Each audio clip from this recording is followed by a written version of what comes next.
He's considered the other mastermind behind this operation. We do know that Groves had an ex-girlfriend who was actually an employee at the jail, correct? Right. She was a guard. And, right. she was a guard at one point, has since been fired. However, that's the only person that we've known with ties to Groves. Now, if he and Massey were the two who coordinated this escape, you know, there are going to be a lot of questions, you know, asked and hopefully answered by Massey now that he's in custody. And certainly, the more that time passed from that May 16th escape, the more the law enforcement was operating on the theory that the escaped inmates had gone their separate ways. They were no longer, say, together in hiding.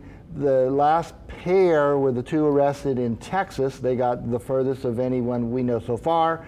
And they were together in a car, arrested by authorities in Texas. But everyone else had been arrested separately.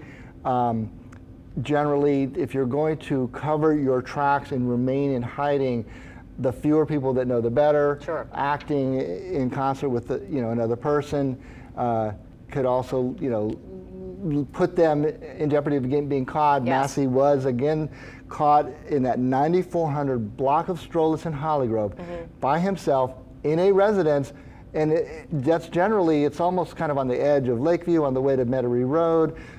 You could describe it as behind the Costco.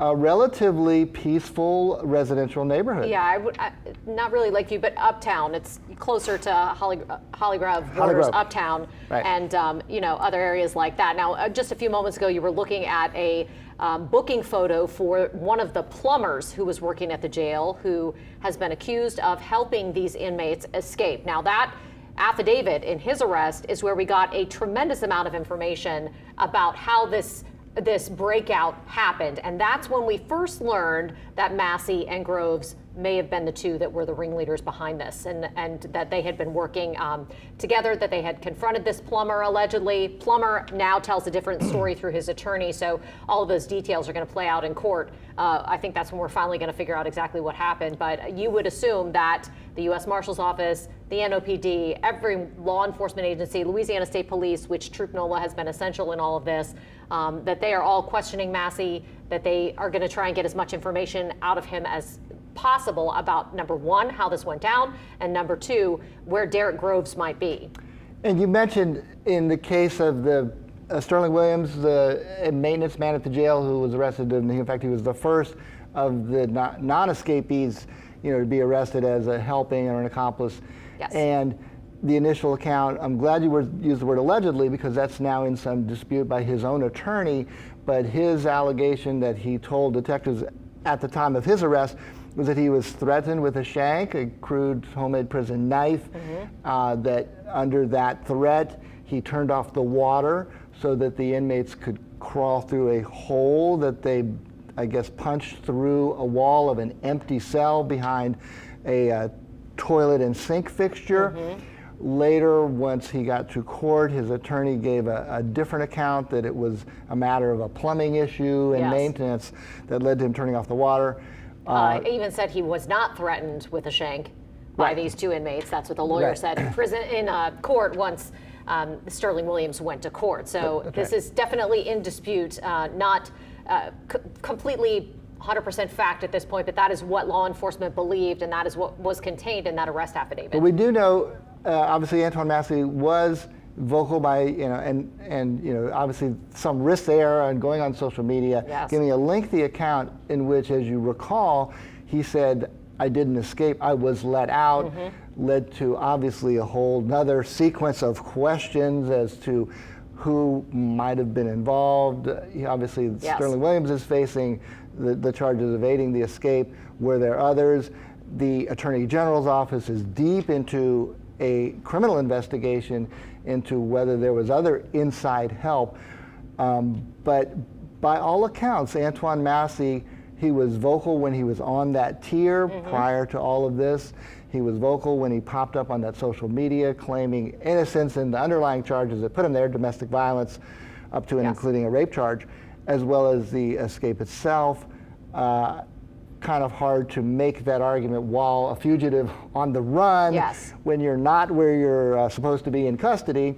But nevertheless, we heard it, he said it, I didn't escape, I was let out. Yes, he also has a lengthy rap sheet as well Does. for prior crimes in addition to what he's facing now. And you know, important to note that among the priors were 2 escapes, one from a jail and one from a juvenile detention center, as well as twice cutting off an electric ankle bracelet when he was out on bail. And so he's considered a 4-time escapee before this. Which of course raises a lot of questions about the security of the jail, and we've been asking those as this has all played out about Susan Hudson and whether or not, you know, decisions were being made to house these people in a secure enough position that they required, given that 10 of them were able to escape and be undetected for hours when this first all unfolded. Oh, so many questions, and we have multiple parallel investigations. You know, the AG kind of taking the lead on the criminal investigation into whether there was other inside help. But they, as we know from the very beginning, going over all of the video from inside the jail, that tier in particular, going and listening to the recorded telephone conversations that the inmates can make, you know, when they're locked up. Yes. And that has actually led to a lot of, you know, relevant clues and tips, unknown if that played a role in Massey, but I understand it was just a tip that finally came that pinpointed his location. They acted on it quickly here, middle of the afternoon on a Friday in an otherwise peaceful residential neighborhood. And now we turn our attention to the one remaining escapee, Derek Groves. We do, yes, and we're going to talk a lot more about him in just a few minutes, but this has really been a game of whack-a-mole with trying to find these inmates. They have descended on location after location after location, and this afternoon, as we know and as we've been reporting, we now know that Antoine Massey was taken into custody on Stroelitz Street. Amelia Strahan is at the scene. She's joining us live now with the latest on what's happening out there. Amelia, I imagine there's a very heavy law enforcement presence, or at least there was. Yeah, Katie, I believe there was. It has mostly cleared out from what we can see here from the 9400 block of Stroelitz Street.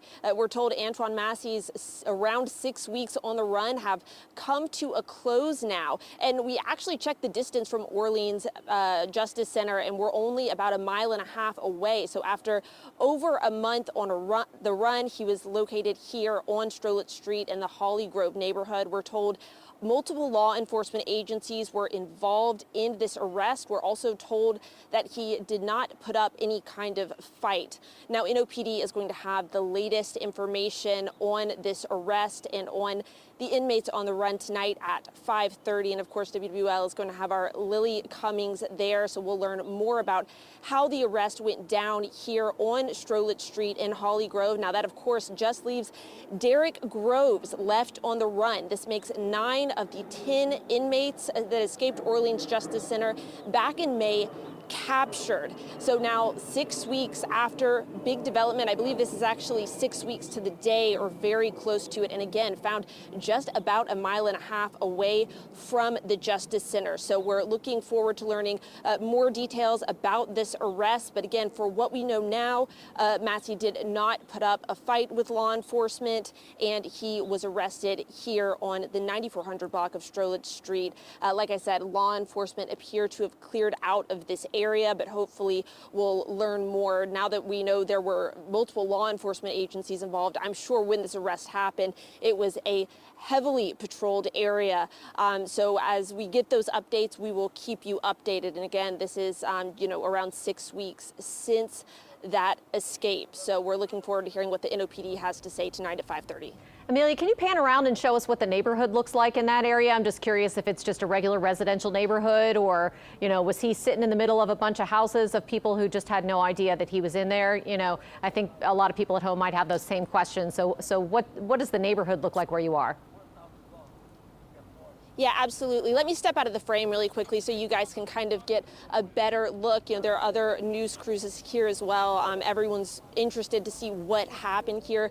It looks like a lot of just residential, there's a bunch of houses. There are some people with nicely kept gardens over there. It looks like a really peaceful street. We've seen a few families come in and out of their houses. So it's not exactly the kind of place you would expect someone to hide. It looks very peaceful, very, like a family-friendly area.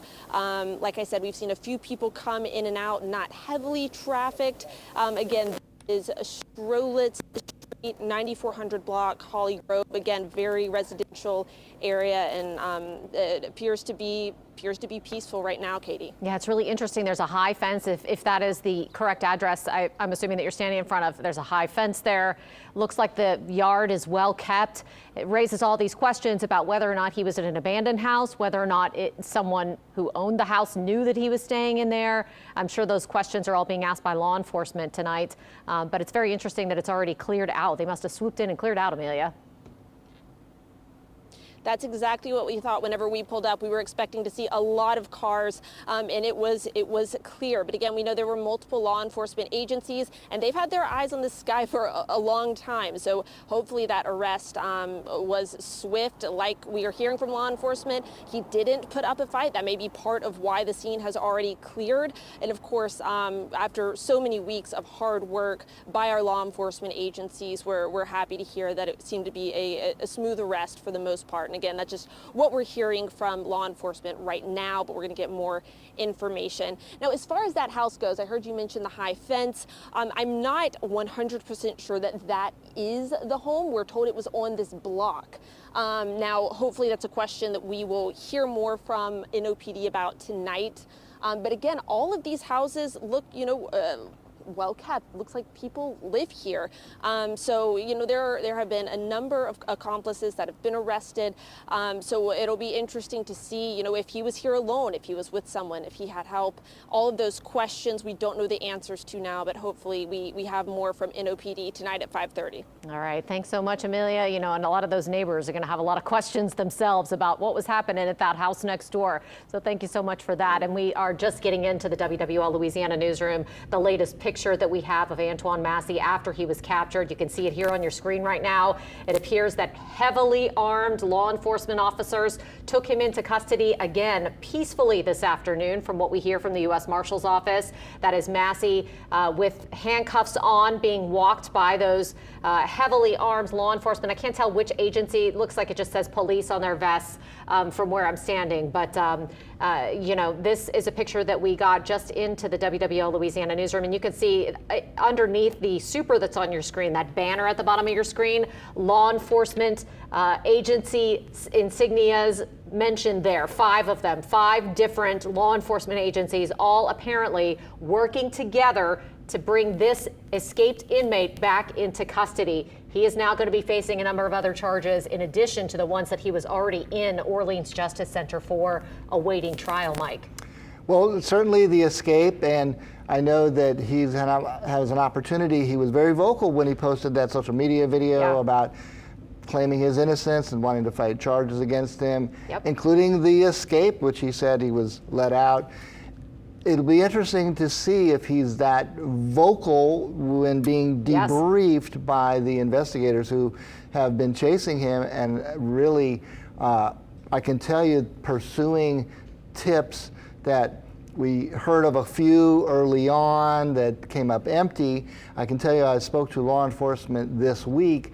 The tips did continue to roll in much more quietly. They very intentionally wanted to give the impression that the heat was turned down a bit, maybe hoping for either Groves or Massey to let their guard down, slip up. What would be interesting, I know that we're going to check the neighbors where he was finally captured in that residence.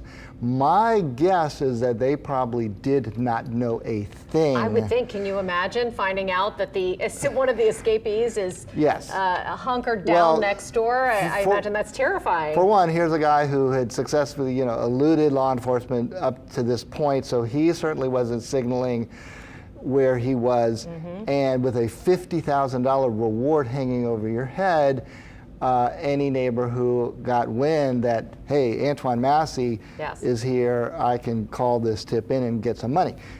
On top of that, Antoine Massey, as we've seen from the photographs and his mugshot especially, has very visible yes, he's a facial tattoos. He's very distinctive in his appearance because of those tattoos on his face.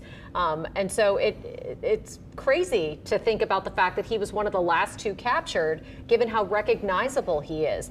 So it just makes you wonder, you know, what's been going on throughout this time, how he has managed to, you know, get information out.